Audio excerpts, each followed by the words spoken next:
Okay, class. Okay, settle down. Settle down, everyone.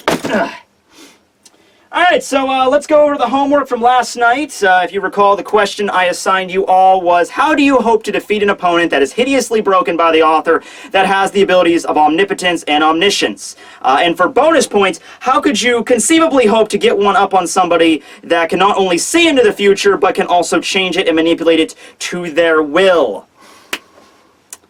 Anybody? Anybody at all?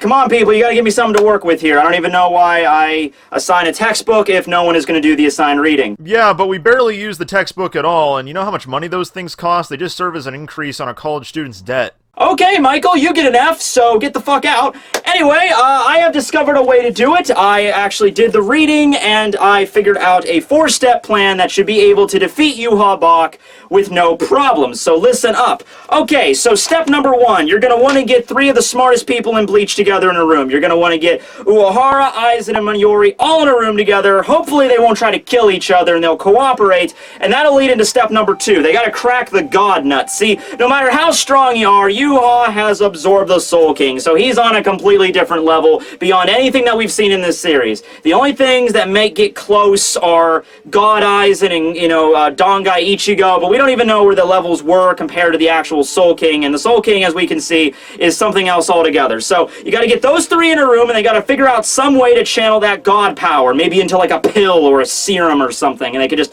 inject it into somebody and gives them the God power. We can't trust Aizen with it because you know what happened last time, but Aizen did achieve that form before, and I think the Hogyoku, he still has it, I'm assuming, so they might be able to figure that out. Okay, so step 3, they gotta figure out some group of people to give that serum to become a new transcendent god level. Now, I would say Ichigo, but yeah, that didn't really work out so much. Ichigo, you had your chance, you failed, I'm sorry. So, honestly speaking, the best option for us would be the Arrancar, because the natural enemy of Quincy's are hollows. So, if you have a god Quincy versus a god hollow, I think the God Hollow is going to come out, just from, sheer logic there, So, we already have Grimmjow and Neliel on standby, but if we can also break Hollybell out of the sex dungeon, we might actually stand a chance there. So inject all 3 of them with the God Serum and get them into God forms, and then step 4, those 3 Espada hold down Yuha, shove their fists in every orifice in his body, and then release a Granray Cero into his internal organs, and that finishes off the day.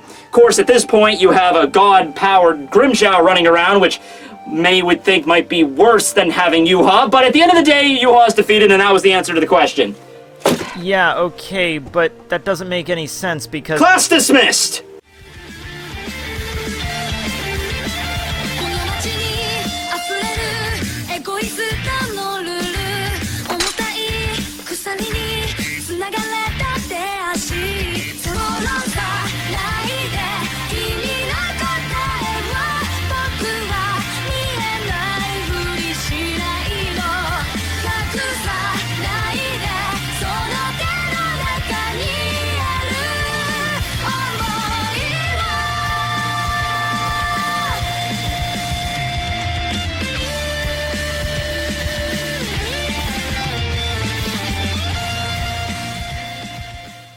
Everybody, Tekking101 here to review Bleach chapter number 679, titled The End. What?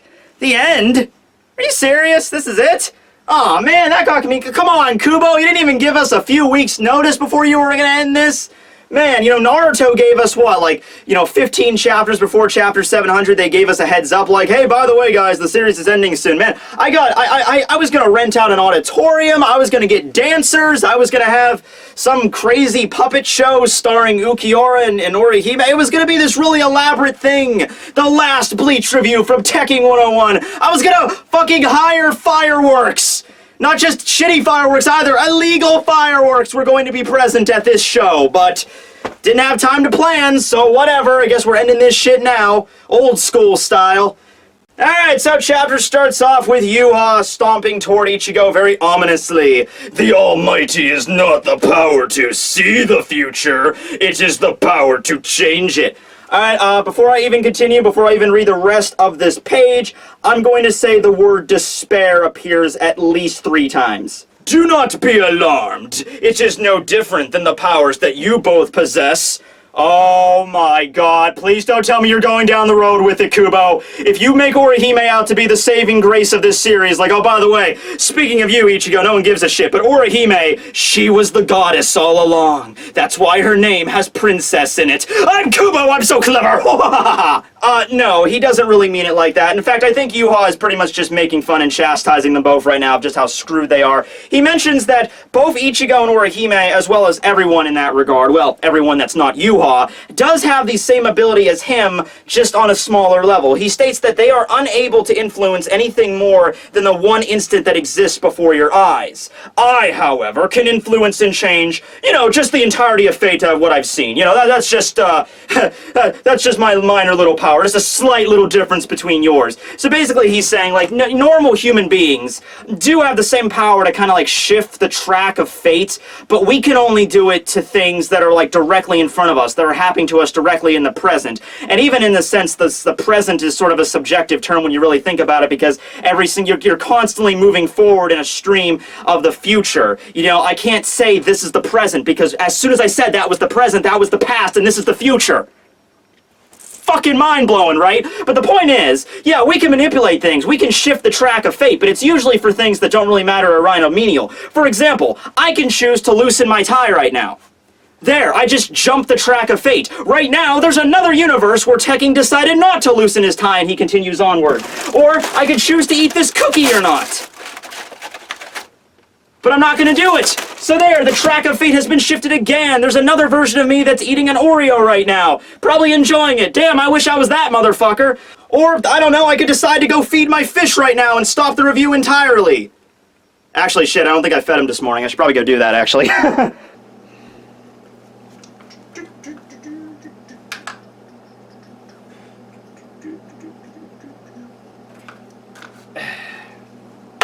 I am the master of my destiny! By the way, the fish is a beta. I named it Zeta. Zeta the beta! Although I have to say, I do really enjoy Orihime's expression here. You got the wide-eyed gleam, you got the bags going on. You know, the only other time I saw her like that is when after Ichigo had the whole hole blasted through his chest by Yuki. Oh, there it is. Oh, yeah, isn't that beautiful? That's great. That's the 1,000-mile fangirl stare when you notice that your husbando is totally f***ed up the ass.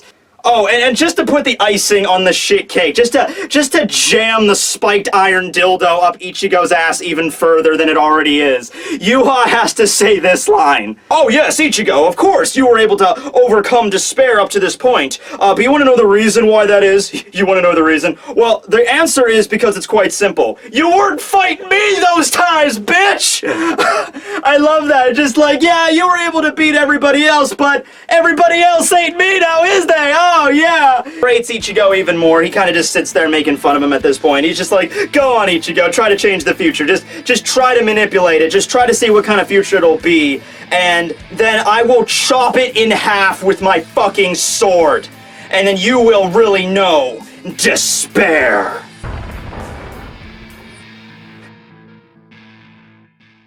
Yeah, in case you guys didn't realize already, the word of the day is despair!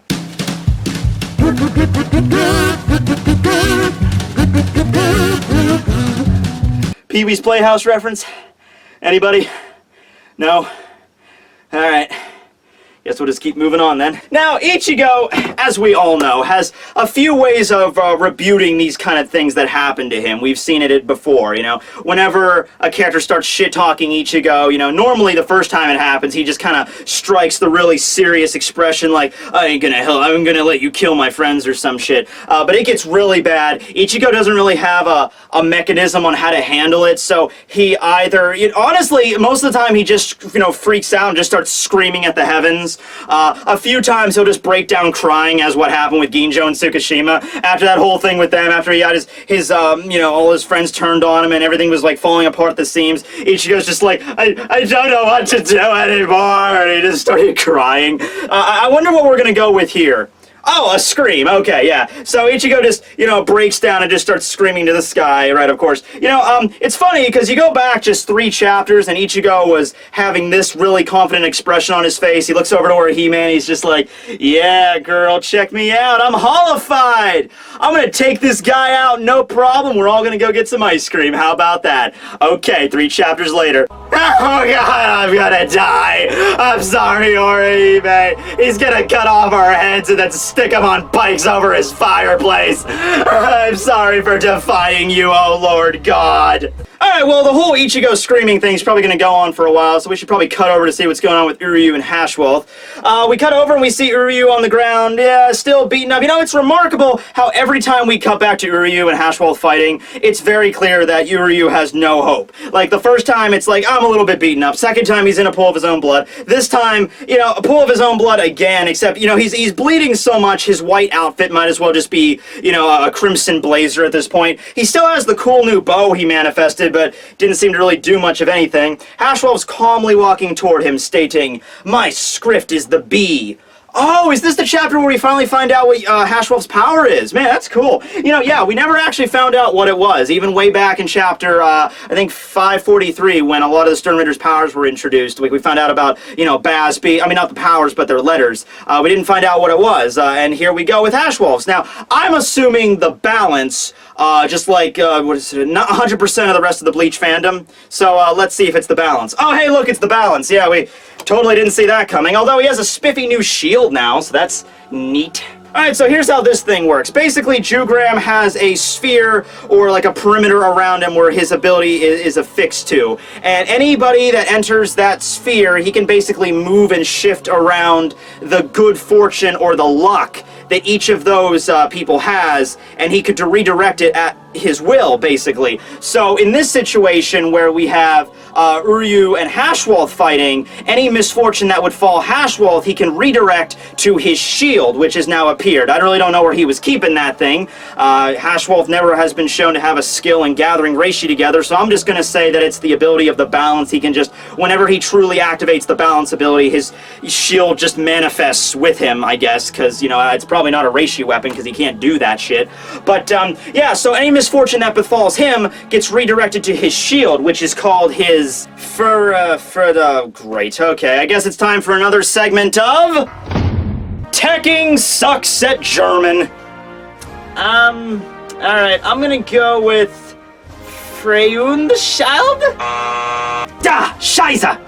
Alright, so I guess I'll just be calling it Substitute Shield because that's the Japanese kanji Kubo is using for it. However, a lot of my German fans have brought up that the translation to German is simply Friend Shield, so I might be calling it that too. So basically, even if Uryu is able to damage Hashwolf, and who's to say that he didn't, he might have actually managed to get a hit off of him with that new bow, Hashwolf can just redirect that misfortune to his shield, and the shield gets damaged instead of him. And I think it's also possible he can redirect that misfortune directly back to Uryu as well, as we saw with King Do. He tried to cut King Do, he wouldn't cut through the iron, he used his balance abilities, and he managed to cut straight through him, so he shifts the misfortune toward Uryu, and any misfortune he would receive is directed into his shield as the substitute, which gets slightly damaged, I guess, depending on how much misfortune you're talking about here. But Uryu's not down for the count yet. All this talk about scripts have gotten him a little bit, excited, if you know what I mean. Oh, yeah. You wish to see my script as well? Ha! A pointless argument. If it was so badass, you would have used it up to this point. Well, actually, that's just the reason I haven't used it. It's one of those kind of abilities that I just can't use unless I'm beaten to shit first. Oh, well, what the hell does that mean? Oh, okay, that is what that means. My script is the Antithesis. Ah, damn it. Although I have to say, despite the massive injuries I've just suffered and the fact that I might very well die, I still look damn sexy. Alright, so we find out Uryu's ability, which is a little bit more interesting than Hashwolf's, because like I said, everybody and his mother and grandmother figured out what the B stood for a long-ass time ago. So with A is the antithesis for Uryu, and basically, whenever damage that he receives, he can direct it right back onto the opponent, or any situation that he's found in, like if he's pushed up against a wall, maybe he can shift the situation so the opponent is pushed up against the wall, or something like that.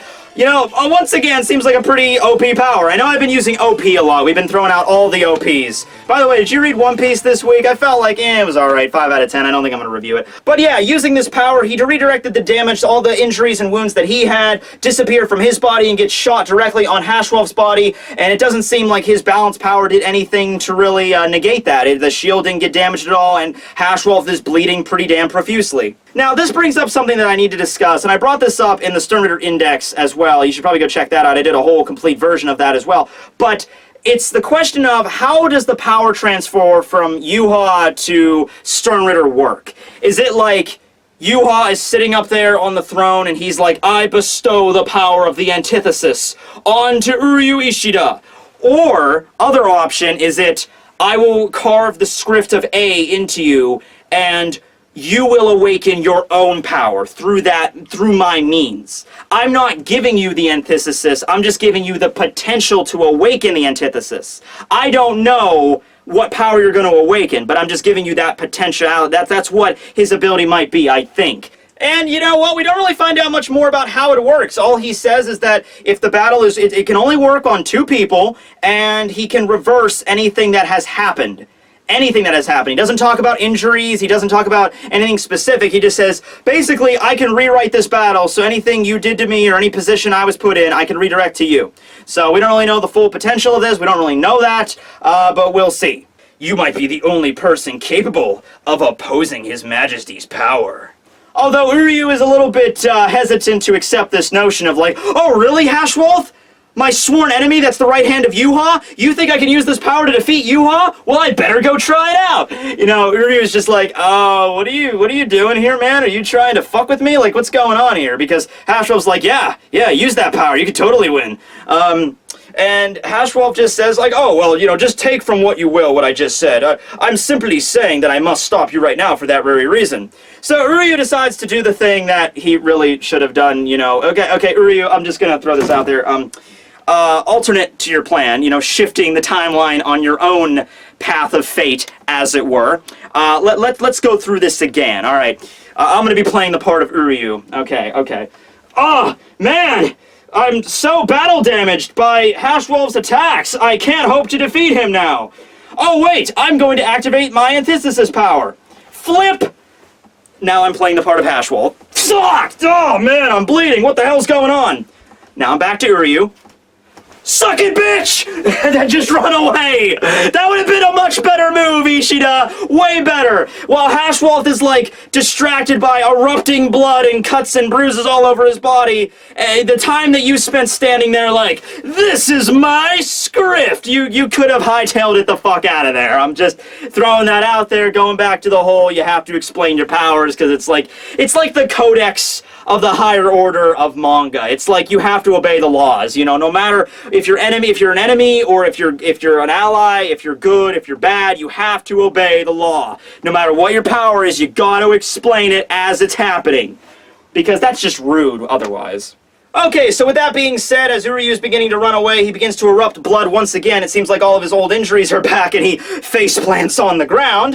Hashwolf stands up and he says, well, your Antithesis power, it might be a good matchup for Yuha, His Majesty, but it is a shitty matchup for my balance, because we kind of have similar abilities, or at least abilities that deal with switching injuries and situations back and forth. You know, I deal with misfortune, you deal with, like, just the general situation, individual, so I can just keep flipping it back. So he uses his balance ability to balance out the misfortune that he's suffered, all of Hashwolf's injuries heal up, and his shield gets the damage instead. Oh, and by the way, I was going to do a kind of skit revolving around Hashwolf being Captain Germany. Get it? Because he's like Captain America with the shield, except he's German, because, you know, he's a Quincy. But I looked it up, and as it turns out, in the Marvel Universe, there already is a character that's called Captain Germany, which I'm not really curious about. Like, is he the same as Captain America? Did he have some kind of experiment that turned him into the ultimate super soldier? Like, has there ever been, like, why haven't we never found out about this? Winter Soldier, screw you, Bucky. I want to know the story behind Captain Germany. That would be way cool.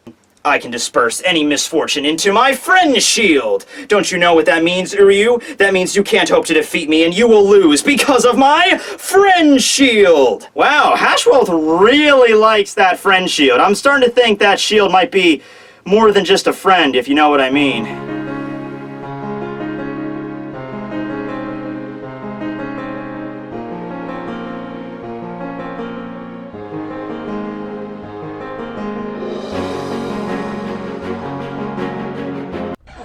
Oh yeah, oh yeah. Give it to me. Give it to me. Oh, wait, you're wearing protection, right? Okay, that's good. However, it seems Hashwolf's ability might have the upper hand on Uryu even over his Antithesis power, because it rains even more misfortune upon him, because he's not only getting the misfortune that he has, but also the misfortune that Jugo had, I think. I'm pretty sure. There's a lot of reversing and flipping things back and forth here, but bottom line, Uryu's kind of screwed. Uryu manages to, well, not get up, but he manages to kind of crawl away pitifully as Jugo's just standing there just being like, huh, you don't know when to quit, you fool. So he raises up his claymore and he's about to ram it right down, stating that, you know, Uryu is no different from every other human. You know, they try to cling to their faith and what they believe in, even though if it goes against what the reality is that they're facing. He's like, you guys are cut from the same cloth, and he begins to bring down his claymore right on Uryu's head. I'm going to assume at this point, in fact, I'm kind of, surprised that Kubo did not throw this in here, that this is the point where Ryukin shows up. You know, he fires an arrow and it knocks, you know, Hashwolf's sword away, and he's like, oh, what do we have here? And then Ryukin's in the doorway looking all badass, you know. I was expecting that to happen. I'm guaranteeing you that's pretty much going to happen, because there's nobody else at this point that can even stop this. So I'm assuming now Ryukin's going to show up at this worst point and fight against Hashwolf, but we don't have time for that. Maybe we'll get that next chapter, because we cut over to the last scene of the chapter where Yuha is basically bringing Ichigo to town. Oh god, hurts so much. Oh jeez, no, not again. Ho ho, look at that, I just picked a carrot. Oh, you get it? Because your hair is orange. No, I get it, you're so funny. Oh, I don't think you get it. No, I get it. I don't think you get it, Ichigo, because carrots can't talk. Wait, no, please, not again. Oh, ouch. Oh, got no more fight left in you, Ichigo? I expected so much more. I mean, come on, I killed your girlfriend. Doesn't that mean you should have some sort of rage power-up like all the other shonen main characters have? I don't know. And now we get this page right here where we see Ichigo battered and broken. There's still a little remnant of where his horn was, but the markings on his body are gone. His eyes are all beaten up, and he's just bruised and bloody. And he finally resigns himself to his fate. He finally understands the situation he's in right now. It's over. And, I mean, we all figured this out, like, a while ago. Like, if you're seriously a Bleach fan, and you were reading this fight, and you were thinking to yourself, maybe Ichigo will win this fight.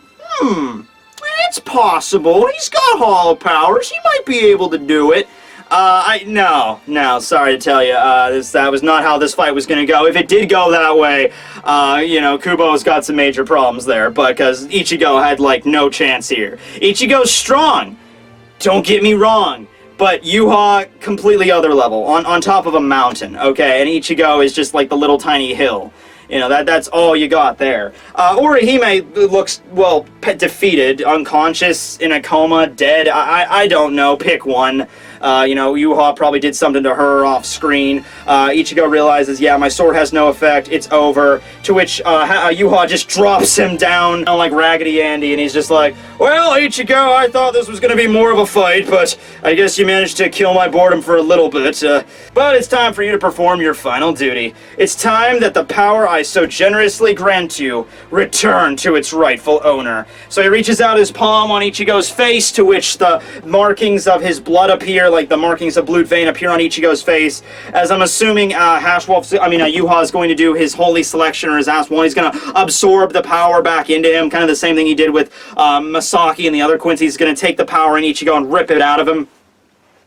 Now, yeah, so I don't know. I mean, I was expecting Isshin to break in at the last second, which he still might. Next chapter might just be the whole, the dads come to save the day, and then the dads possibly die. It's a possibility. I don't take it off the chopping block just yet. I mean, I don't want to see Ryukin and Isshin bite the dust, but yeah. But yeah, hey, here's a possibility though. Can we go like kind of like spiritual with this, where it's like, okay, Yuha absorbed all the spirits of the Quincy's, right? And then he put him in him like with his holy selection 9 years ago. So isn't it possible that like he rips the consciousness out of Ichigo. Like, he rips old man Zangetsu out of Ichigo, and maybe Ichigo comes along with him, and then while he's in, like, this space where, you know, Yuha's inner world, where Yuha absorbed all the powers of the Quincy's, that's where, like, he meets his mom. And I know we're going sort of Naruto into this, we're like, being dragged into the tailed beast world, but, I mean, it's possible, right? I mean, if he's gonna rip out Ichigo's Quincy powers, then that's old man Zangetsu. That's his Quincy powers. It's gonna get ripped off, too, so I don't know where this is going, if it's going to, like, continue with Ichigo's power getting ripped out, or if Isshin or somebody else is going to show up at the last second and save him. But yeah, aside from that, the only thing we really learned about the chapter was the scripts of Hashwolf and Uryu, and that's mostly just like a back and forth, so maybe we have some kind of way that Uryu can aid in the fight. I always wanted, you know, the final battle to be Uryu and Ichigo versus Yuha. I don't know if that's going to go down now, but most certainly this is the, you know, you shouldn't have been expecting any different. From the end of this particular fight between Ichigo and Yuha, shouldn't have expected anything different. I knew Ichigo wasn't going to be able to beat him, wasn't even going to be able to scratch him. Or Hime, I know some people were coming up with theories with her. She wasn't going to be able to do anything. So here we are now, Ichigo bloody and broken, Orihime unconscious, and Yuha standing triumphant. So moving on to the next part of this series, we'll see where that goes from here. Now, one more thing before I go. There was an extra page in Shonen Jump today that had a little bit of Bleach information. It was this version right here. I think all this says is that next week we're going to get a color page, and the person that sent it to me also said that the title of the next chapter is going to be called The Deathberry Returns 3. Now, I don't know if that was like a translation or if that was just the guy, you know, being hyped for it or whatever. If it really is going to be called The Deathberry Returns 3, then that means Ichigo is probably going to turn the favor of the battle in his side. He's going to do, like, by the way, I have a second release Bankai, or here's a new Quincy technique I have. Like, he's going to do something along those lines. So, I don't want to count Ichigo out just yet, but I still don't think he's going to be able to defeat Bach. Even if he whips out, like, here's a second form, because we're not even on the stage of, like, damaging Yuha yet. Like, Ichigo hasn't even put a fucking scratch on him yet. Alright, I would really prefer not go from, I'm untouchable, to, oh, by the way, you're dead now. Oh, no, you know, we move up the ladder here, Ichigo. We move from, okay, you can't even touch me. I have an ability now that can sort of injure you. Okay, but you still can't beat me. You can hurt me, but I can hurt you more. And then we move up the ladder and we see where we go from there. But yeah, we'll see what happens with that next chapter. Hope you guys enjoyed the review. This will be Tekking101 signing out! I'm not going to knock down all these books, because I've done that before, and it's always a pain in the ass to clean them up. Alright, everyone, thanks for watching. Bye!